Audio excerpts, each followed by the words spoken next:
people want to know, which one should I buy? The leaves, the seeds, or the powder? The type of moringa that you choose is going to dramatically affect the way that your body can naturally use it. With fresh moringa leaves, those are going to be the absolute gold standard. That's going to be the number one choice you need to look for. Why? Because when you eat fresh from the tree, you're going to get 100% of those compounds that the plant has. It's going to be right there in the leaves. It has everything in the fresh form of it. And when you eat it, your body is going to recognize it as food and it's going to absorb it more easily. When we think of the leaves, the fresh leaves are like the whole food version of that particular plant. I dug up research on all three forms of moringa, and what I found is going to change the way that you think about moringa, believe it or not. So make sure you watch this video all the way through.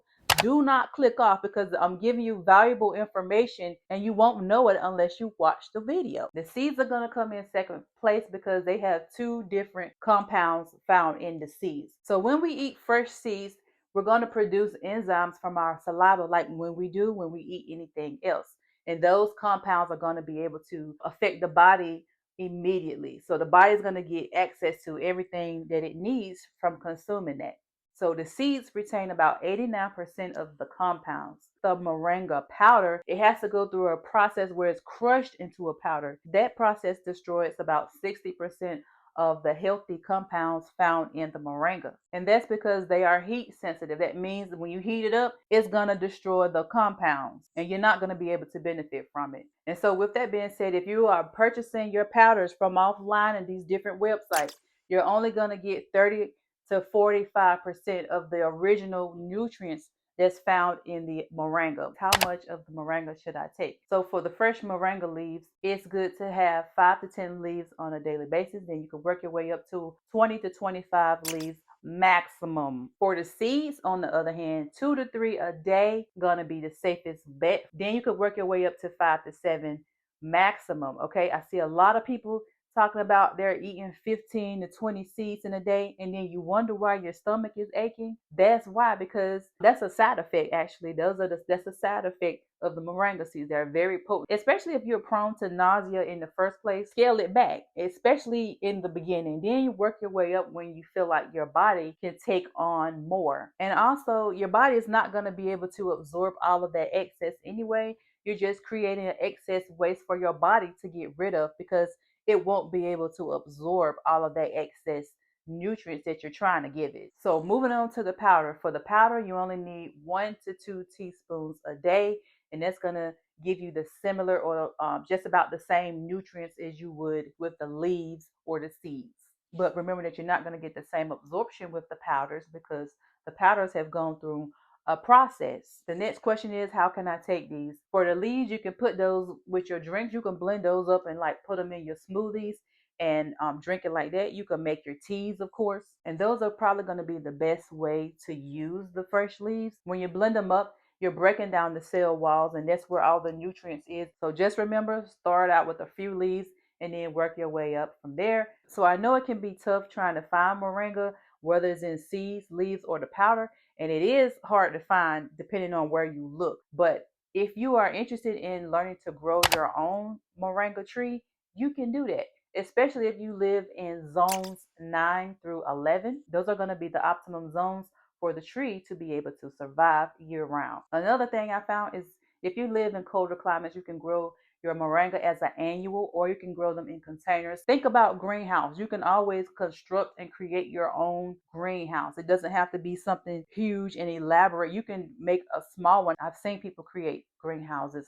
in the smaller forms right here on YouTube. So if you did that, you could have your very own moringa tree. So when I talk about zones 9 through 11, Zone 9 is going to include areas like Central Florida, Southern Louisiana, and Texas, and some of the narrow band areas along the western coast of California. Zone 10 is going to be South Florida, Southeast California, the southern tip of Texas, and most of Hawaii. Zone 11 is going to be the tropical areas that are located in the states like the Florida Keys and most of Hawaii's Big Island. Those are going to be the best areas to grow in those conditions. Now let's talk about the side effects and the stomach issues. Nobody wants to discuss that, but we're going to talk about it because for moringa seeds in particular, they cause side effects. stomach issues, nausea, diarrhea, bloating, all of that, even vomiting for some people. If you know that it makes your stomach hurt, you need to probably scale back how much you're consuming or how many you're eating. That's because moringa has natural laxative properties. And so with that bitter aftertaste that we all experience from eating them, that is what can trigger the stomach and cause you to have a stomach ache. The leaves are going to be the most gentle on the stomach when it comes to that. So you shouldn't have too many issues with consuming the leaves. That's going to be because the body is recognizing the leaves as food. So it's producing enzymes to help break it down. Just remember that the seeds are going to be the most likely to cause stomach ache because they are more concentrated and they are bitter, and that's what's causing the stomach ache. The moringa powder is going to fall somewhere in the middle because consuming too much too fast, like I said, that can make your stomach hurt as well. It's actually recommended to take it with food in the first place because the food is going to act as a buffer in your stomach, and that's going to help the stomach to better handle the compounds that causes upset stomach. But if you do all of that and you still get an upset stomach, then you should start taking something that will settle your stomach maybe 30 minutes before you eat the seeds, like ginger tea, chamomile, fennel. All of those are good natural products that you can use. Take it before you consume your seeds, and it will block the nausea. I know that if I know my stomach is going to be hurting or feel nauseated, I like to cut a piece of fresh ginger. Now it's spicy, but a fresh piece of ginger, they're going to also help to block any of the receptors in the stomach that causes nausea in the first place. You can also try peppermint tea, chamomile tea, fennel tea, and whole leaf basil. Those are all great options to help soothe and calm the stomach. Drink those 15 to 20 minutes before eating the seeds, and you shouldn't have any issues with feeling nausea. Do if you've never taken moringa, whether this is the seeds, powder, or the leaves.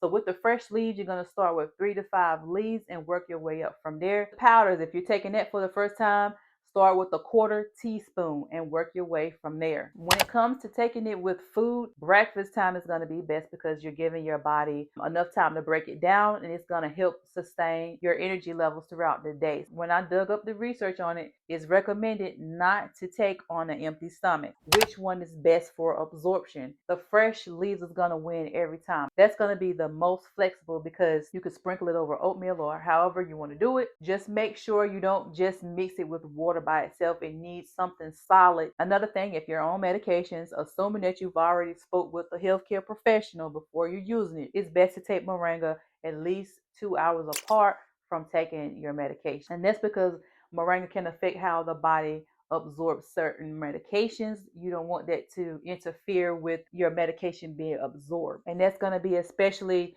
if you're on blood thinners or any other type of medications like diabetic medications. That's the research that I found on that. I haven't been able to test all 3 forms, but I do plan to at least try the leaves. I still do have the seeds, but I want to get my hands on some leaves and try that and see how it works for me. So far, the seeds have been going good for me. I have lots of energy. My energies used to plummet, okay, before I started any of my holistic remedies. I didn't have any energy. I don't have any afternoon, midday crashes. If I do, it's rarely. I've been able to sit up later in the night. Like if I'm off work or over the weekend, I can actually sit up an entire night. I have not been able to do that in years. Do you hear me? So if you can get your hands on the fresh moringa leaves, that's going to be your best bet for the most packed nutrient. It's going to be more cost effective because you're not going to be buying a powder that has no more nutrients left in it, and you're not going to be buying the seed has reduced nutrients as well. So your leaves are going to be number 1. The seeds are going to be the number 2 option, and choose the moringa powder if you want to get that for the convenience, or if you're just starting out with moringa and where you won't have so many, harsh side effects, then that may be the best option for you. A lot of people still want to know where to find moringa seeds. I know they can be pretty hard to find, but if you check places like Etsy, you can also try your local herbalist or health food stores in your area. But if you're talking about the fresh thing right out the tree, or at least the leaves, your best bet is probably going to be Etsy, because Etsy have a lot of people on there selling organic products. If you do your research and know what to look for, you should not have a problem with finding the authentic version of the moringa. You guys helped me reach almost 20,000 views on that one video alone. I cannot thank you enough. If this video has provided you any value, please like the video. Please share the video. Every minute you spend watching my video is a great deal. It's a great help. I appreciate each and every one of you. And until next time, I'll see you in the next video.